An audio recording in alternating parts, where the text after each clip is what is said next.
ආයිබෝවන් cooking pot YouTube channel එකෙන් අද මම හදන්න යන්නේ අලුත් අවුරුද්දට වගේම විශේෂ දවසකට වුණත් ගෙදර හදන කිරිබත් එක රයිස් කුකර් එකේ රසට නිවැරදිව හදාගන්නේ කොහොමද කියලයි. මුලින්ම මම රයිස් කුකර් එකේ කප් එකෙන් කප් 3ක් තමයි සුදු කැකුළු හාල් අරගන්නේ. දැන් මේ හාල් ටික අපි හොඳින් සෝද ගන්න ඕන.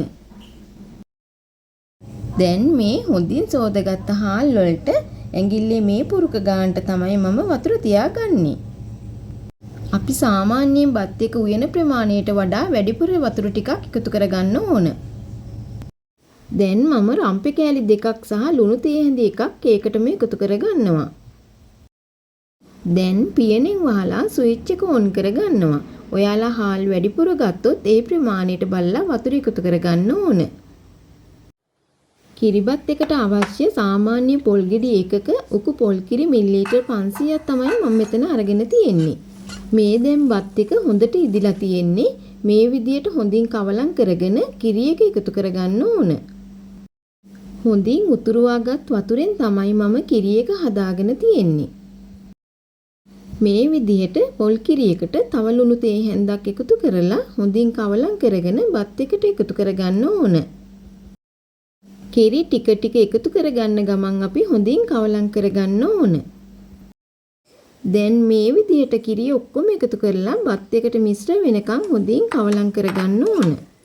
නැවතත් පියනෙන් වහලා ස්විච් එක ඔන් කරලා කිරිබත් එක හැදෙනකන් අපි ලුණු මිරිසට මොනවද අවශ්‍ය වෙන්නේ කියලා බලමු. මම සාමාන්‍ය තරමේ බීලුණු ගෙඩි දෙකක් අරගෙන තියෙනවා. තව සුදු ලුණු බික් එකක් අරන් තියෙනවා. ගම් මිරිසට 10ක් විතර අරගෙන තියෙනවා. දෙහි තව මම ලුණු කෑලි මිරිස් උම්මලකඩ අරන් තියෙනවා. මුලින්ම මම ගම් මිරිස් ඇට ටික වංගෙඩියට දාලා මේ විදියට කොටා ගන්නවා. දැන් ඒකටම කෑලි මිරිස් වලින් තේ හැඳි 2මාරක් සහ ලුණු තේ හැඳි එකක් එකතු කරලා හොඳින් කොටා ගන්න ඕන.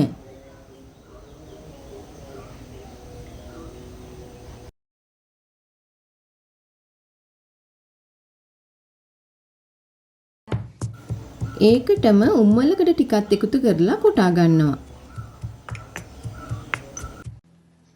දැන් අපි කෑලි කපාගත් ලොකු ලුණු ටිකක් එකතු කර ගන්නවා. ඔයාලට මේ වෙලාවේ රතු ලුණු උනත් එකතු කරගන්න පුළුවන්. ඒකටම සුදු ලුණු ටිකක් එකතු කරලා කොටා ගන්න ඕන. මේ විදියට මිශ්‍රණය හොඳින් කොටා ගන්න ඕන.